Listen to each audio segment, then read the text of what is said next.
Okay, so let's just say that my position in the classroom is 3 meters in the west direction from the east wall, right? So if we have an east wall, and a west wall. Whoops, these are supposed to be walls.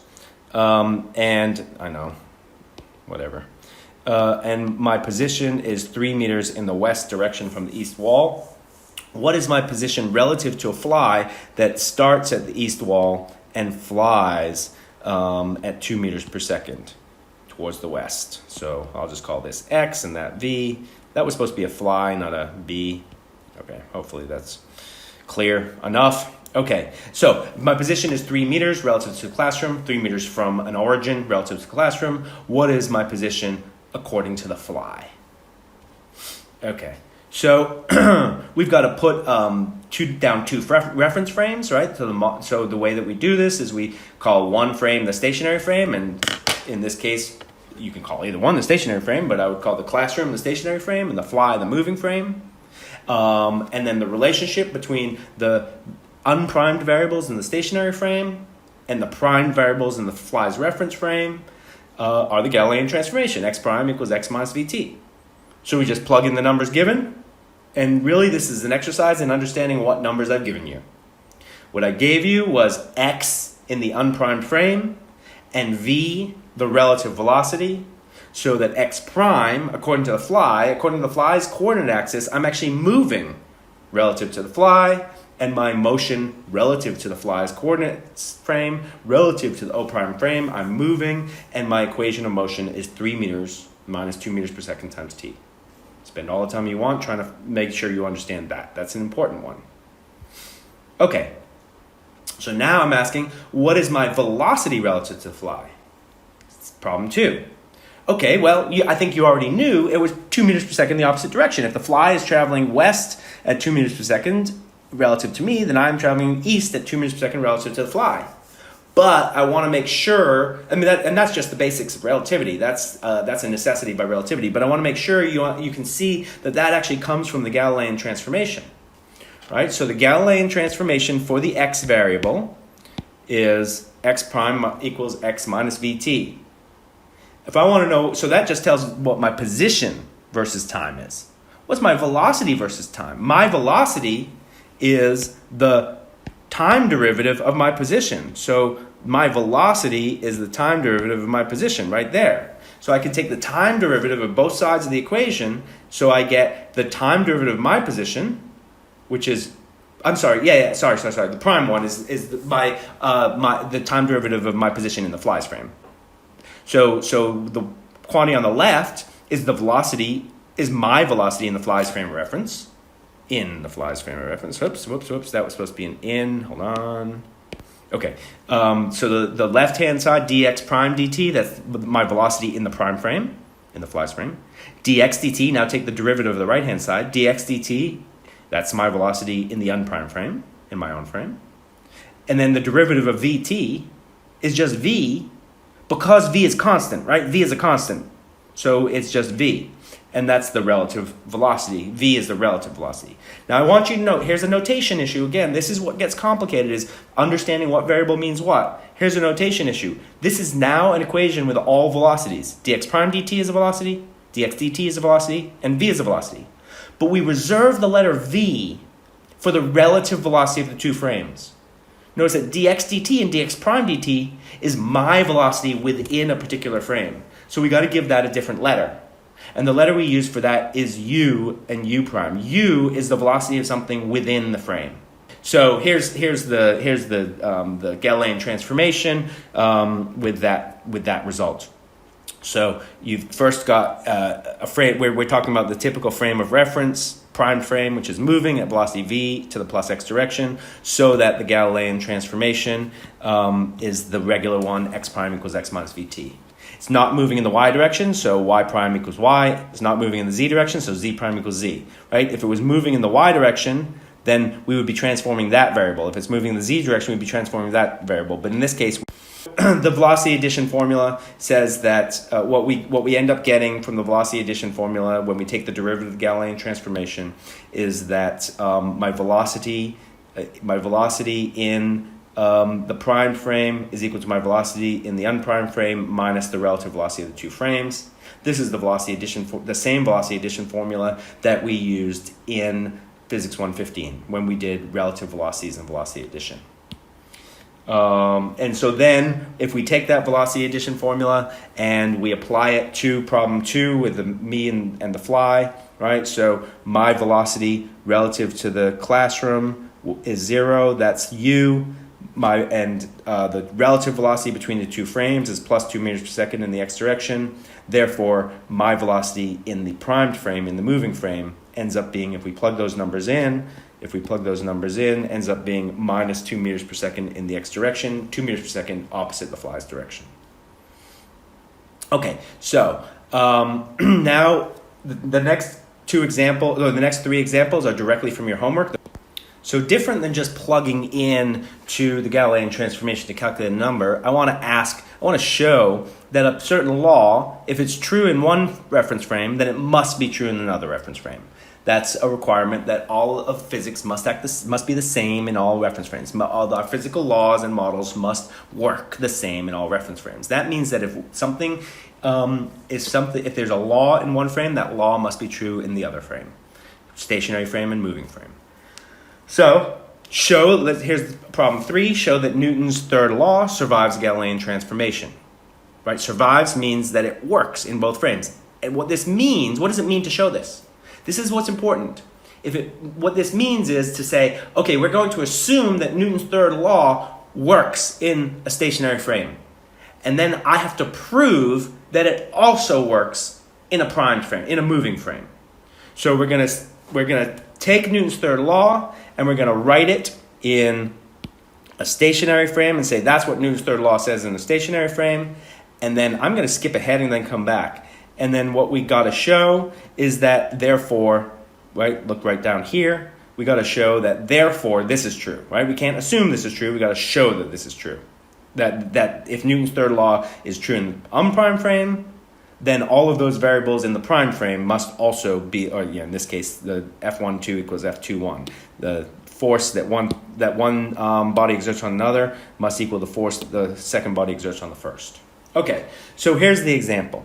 So this is a typical Newton's third law problem that we've got, look over here, we've got a force exerted on two bodies. The two bodies are in contact with each other.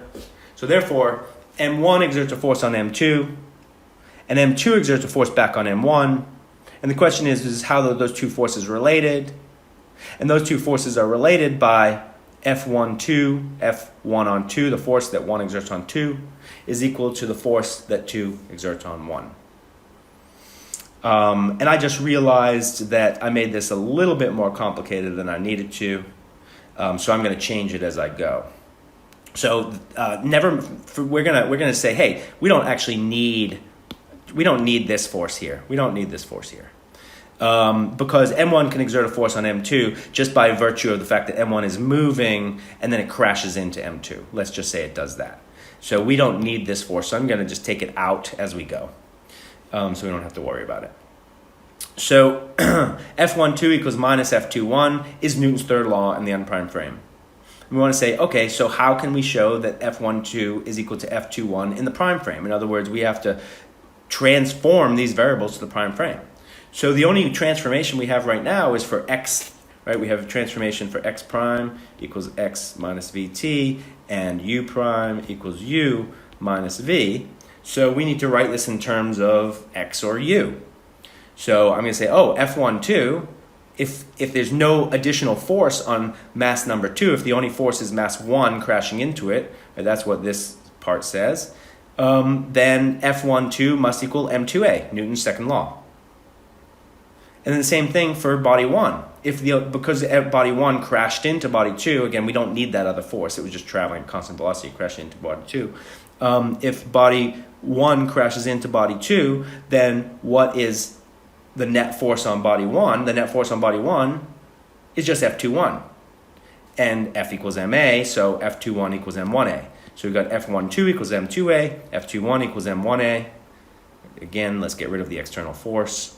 And so therefore, by Newton's, I I just realized it. A sign error. The two accelerations are in the opposite direction of each other. The acceleration for body 2 and the acceleration for body 1. So F21, if we assume that the first one is positive acceleration, the second one must be negative. Okay, so by Newton's second law, we get M2A equals minus M1A. Okay, we haven't gotten anywhere close yet to the Galilean transformation. We've just written Newton's second law in terms of accelerations instead of in terms of forces. So now what we want to do is we want to say, oh, okay, if a body has an acceleration in frame O, what is its acceleration? It's A prime in frame O prime. So now we want to transform to the other frame. We're going to use the Galilean transformation to transform this equation into another frame. So we're going to use the Galilean transformation. And how are we going to do that? Well, remember what we had? You can read through this, right? So we took x and we took its derivative to find the transformation between velocity variables. And so we can just take the time derivative again of that to find the transformation between acceleration variables, right? So the time derivative, so looking up at the second box, the time derivative of the velocity in the prime frame is equal to the acceleration in the prime frame.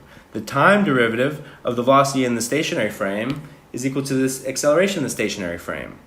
So these are the two A's and the acceleration of the bodies that we're interested in. So we can take the time derivative of both sides, and then notice that this velocity, it's a constant. It doesn't change with time. That's the relative velocity of the two frames. They're inertial frames, so that's a constant. So that constant goes away. And so what do we get? Is that an acceleration in a stationary frame, in a moving frame, it would look like it has the exact same acceleration. That's super important. In a moving frame, it looks like it has the same acceleration as it does in a stationary frame. It doesn't matter what frame you're in, as long as they're inertial, your acceleration is always going to be the same. So then it's an easy thing to show that the acceleration, we don't have to worry about this external force, that the acceleration, since A is equal to A prime, then if, whoops, put the minus sign back in there, and then we fix everything, that if we make that transformation, right, so the whole point here is at the top, we're using A prime equals A, making that substitution because that's what the Galilean transformation tells us. If we make the substitution into this equation, A prime equals A, then we get this equation, which immediately gives us this equation. So if F12 equals F minus F21, and if we undergo a Galilean transformation, then that tells us, that allows us to conclude that F12 prime is equal to minus F21 prime. So we proved that Newton's third law, if it works in one frame, it works in all frames. That's what we just proved. Okay, so now I'm just going to help you set up two of the problems. So example 4, one of the homework problems, I'm calling example 4 in homework, I don't know what number it is, asks, if momentum is conserved in one frame of reference, show it's conserved in another. So in order to do this problem, we got to make sure we understand what it means to conserve momentum, right? This is where reviewing first year physics is really important. We got to understand all these concepts from first year physics. And what it means is that the total momentum of a system is equal to a constant. That's what that means. Conserving momentum means that the total momentum of a system equals a constant. So the total momentum of a system is the total mass of the system. Whoops, let me just do a highlighter here. Total mass of a system times the velocity of the system's center of mass. So, a system could be a car, system could be a person, it could be a hockey puck, it could be a baseball, whatever. It could be a bunch of pool balls on a table. It doesn't have to be a single thing, right? So your system is just a bunch of masses and that have no external forces on them. So I'm sorry, what it means to conserve momentum is if there are no external forces, then the total mass times the center of mass velocity equals a constant. That's what it means to conserve momentum. So we've got to know that first before we can even solve this problem. We got to know that that's what it means to conserve momentum. So if there's no net external force in one frame of reference, there's no net external force in any frame of reference. any inertial frame of reference. That's something that we sort of already proved. So what we just have to show is that if m total u center of mass is constant in one frame, it must be constant in another frame. Okay. So what we're asking is, if m total u center of mass is constant in frame O, right? We got to answer the question, is it constant in frame O prime? So you need to transform the velocity and show that if we assume the thing in the box is true, then you have proven that the thing underlined is true. Okay, that's what you're going to do for homework. Next problem is, if kinetic energy is conserved in elastic collision in one frame of reference, show that kinetic energy is still conserved in elastic collision in another frame of reference. So remember the statement of conservation of kinetic energy in elastic collision. So again, this is where you need to review your first year physics, but here it is, right here. Right? I wrote it. There's a lot of subscripts and stuff, but it's basically saying that the kinetic, the thing I put in a box, now we're going to look at the picture, that the kinetic energy of ball 1 plus the kinetic energy of ball 2, let's just pretend these are billiard balls on a pool table, must equal the kinetic energy of ball 1 and kinetic energy of ball 2 after the collision. So the sum of the two before the collision equals the sum of the two after the collision.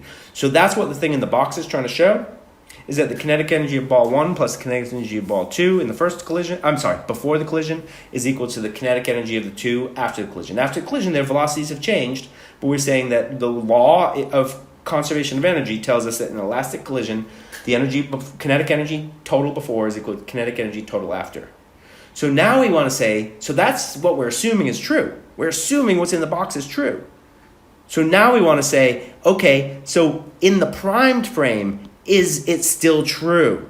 Is it still true if I transform my velocities? If I transform my velocities to the primed frame, is this still true?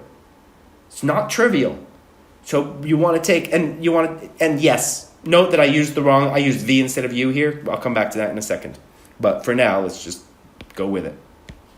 So you're going to take this variable V1, this variable V2, this variable V1F, and this variable V2F, and we're going to transform them to a moving frame. The moving frame's not shown here. It doesn't matter what it is. Right? This here is in the stationary frame, and then you can say, oh, it's according to, a spaceship. Whoops, that was supposed to be a spaceship. Or an airplane flying by at speed v. What does it see? Does it also agree that kinetic energy is conserved if an airplane is flying by at speed v? Okay, so what I want you to note is that notation-wise, I said when we're talking about velocities of objects within the frames, we're going to use u. And we're talking about v, we mean the velocity of the frame. I made that mistake here, that I didn't use that convention. Whoops, I didn't use that convention. And what you'll notice is that I called the velocity of ball 1, V1, the velocity of ball 2, V2, the velocity of ball 1 after the collision, V1F, the velocity of ball 2 after the collision, V2F. So don't worry about it. You can change them to U's, or you can just use the V's with the subscripts, but the moving frame is going to just move at V.